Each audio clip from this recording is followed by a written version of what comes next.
Ghost by Jason Reynolds, analysis of Chapter 4. Ghost receives a pretty major reality check in Chapter 4.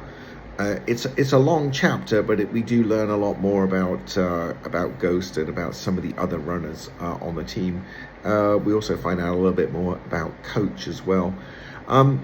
Ghost is pretty smug at first at the start of the chapter. He boasts he got to punch that jerk Brandon in the face, escaped school early, and hung out with Coach, who he's now decided is a pretty cool dude, so it all seems great for him.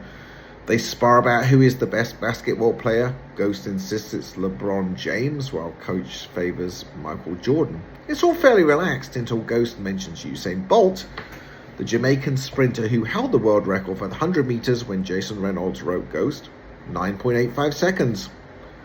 Ghost is pretty dismissive about that. He believes he can run faster. 9 seconds seem like a pretty long time, he thinks. Coach tells him to get on the line. This was when the best day ever went bad. Unsurprisingly, Ghost fails to best Bolt's time. By the 5th try, his running has become even more ragged. When he asks Coach for a break, the reality of the situation starts to hit him. "You know who's really tired, son?" "Your principal," Coach tells him. No, you know who's really, really tired? Your mother. Coach tells him she'll be even more exhausted when she hears about his suspension. So, this is the reality time. Although Coach has saved him from expulsion from the team when he picked him up from school, there's a price to pay. I nodded, now understanding what was happening. I was being punished after all, Ghost realizes.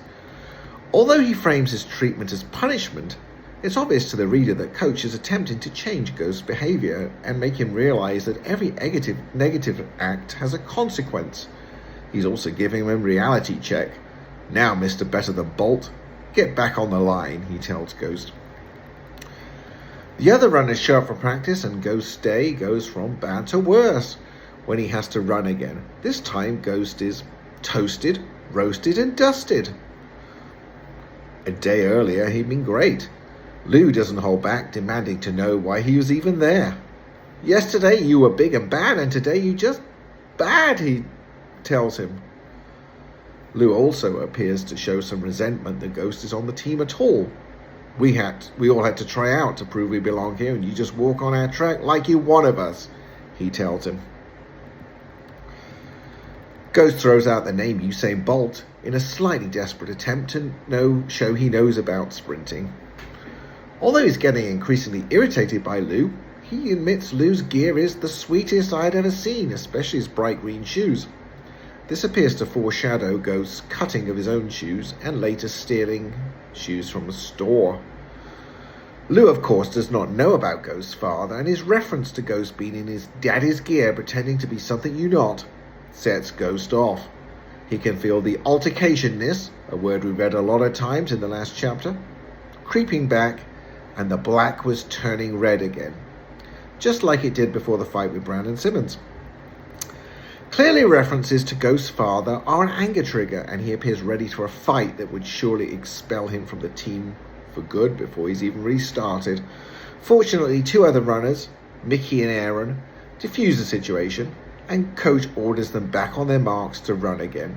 This time, Ghost keeps up with Lou and the other runners, but disaster strikes on the 300 meters when his shoelaces come undone and he slips and falls, causing the other runners to laugh at him. Shoes, like we've already said, are an important symbol in Ghost. His poor quality high tops are associated with his poverty. He decides to do something about it. Before he goes home, though, he has a reassuring conversation with Patina, aka Patty, who undermines the myth of Lou being superior to everyone else. Patty tells him Lou is mad he's albino. Albinoism is a rare condition in which the absence of melatonin causes your pigment color to be pale. Although Lou has black parents, he's white. Nothing is as it seems. In fact, Patty tells Ghost Lou was bullied at school until he found running and joined the club. The idea of running as a kind of redemption or something that helps the characters overcome obstacles in their life is a theme in Ghost. Castle had no idea about albinism, and he's further puzzled that Patty has a white mother. She heads off his confusion. And before you start wondering if I'm reversed albino or something, me and Madison are adopted, Patty tells him. Ghost was thinking precisely that. If Chapter 4 teaches us anything, it's that things are not always what they seem to be on face value. Coach did not give Castle a free pass as he imagined, and Lou has weaknesses. Castle continues to sulk as Coach drives him home. Coach attempts to be conciliatory and telling me he does not speak to Castle's mother about his suspension. When Ghost gets home to Glass Manor, clearly still not over his fall, he takes desperate measures by cutting the tops off his high tops, his running shoes. It's not obvious how this action will help him run better, but it sheds light on his troubled state of mind. There was so much noise inside of me, he says, reminding us of that earlier metaphor about so much scream inside. Chapter 4 shows Ghost is still in the early stages of overcoming his trauma from the incident with his father. He comes close to fighting with Lou when he mocks him for wearing his daddy's gear, pretending you are something you're not. Chapter 4 also makes the reader, as well as Ghost, feel more sympathetic towards Lou. Previously it seemed arrogant and cocky. Now we realize he's overcompensating because of his albinism. There are parallels between Ghost and Lou.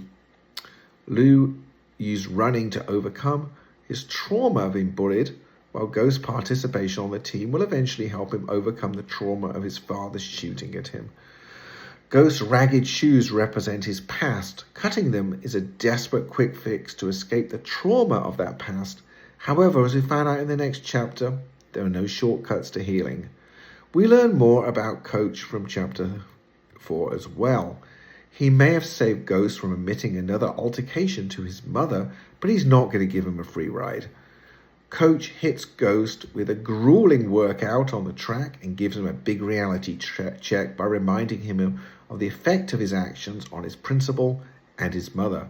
However, Coach demonstrates tough love in this chapter, proving that, like Mr. Charles, he's a positive role model in Ghost's life. He does not carry through his threat of telling Ghost's mother he has been suspended. I hope this helps you. Please do follow this channel. Thank you.